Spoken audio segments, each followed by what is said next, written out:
Замира Каргаева өлкө аймактарына товарларды дүңүнөн тараткан ишкананын эсепчиси. Анын айтымында булар алып барып товарды таштап кеткен сатуучулардан салык тескөөчүлөрү кагаз түрүндөгү эсеп фактураны талап кылууда. Хотя мы имеем право, согласно налоговому кодексу, не распечатывать.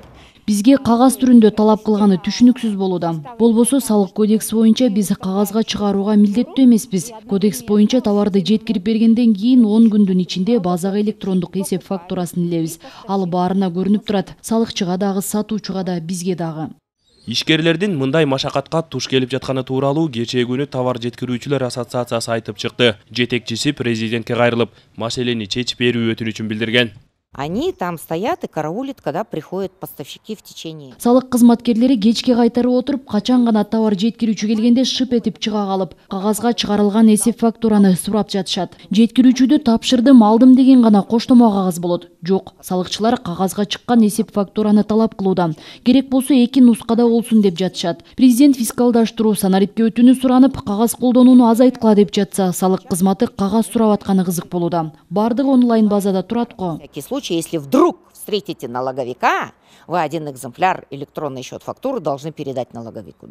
Бул маселе боюнча биз салык кызматына кайрылдык. Алардын айтымына караганда, жеткирүүчү менен сатуучунун ортосундагы байланышты аныктоо үчүн ушундай талапты коюп жатышат. Мисалы үчүн, ошол эле магазиндер, базарда отургандар, алар электрондук эсеп фактураны колдонууга милдеттүү эмес.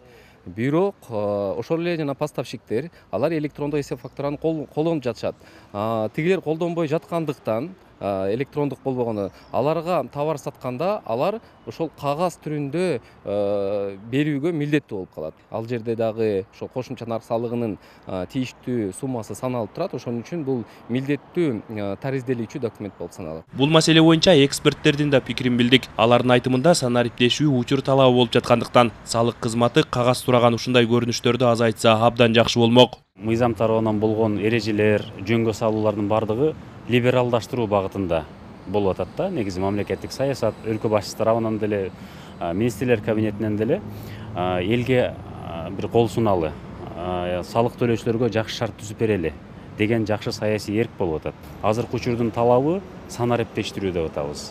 Бардык документ жүгүртүүлөрдү, иш кагаздардын бардыгын электрондук форматка өткөрүү багытында баратпайбызбы? Ошондой болсо да кайрадан бир кадам алдыга таштап туруп, 2 кадам артка кеткенибиз бул туура эмес. Белгилей кетсек, ишкер субъекттери электрондук эсеп фактураны колдонууга өтүп, салык кызматынын бирдиктүү маалыматтык системасынын иштеп жатканына туура 2 жыл болду. Учурда базага 20 миңден ашык ишкер кошулган. Амантур Шергазиев, Руслан Сабатаров, Ала Тоо 24.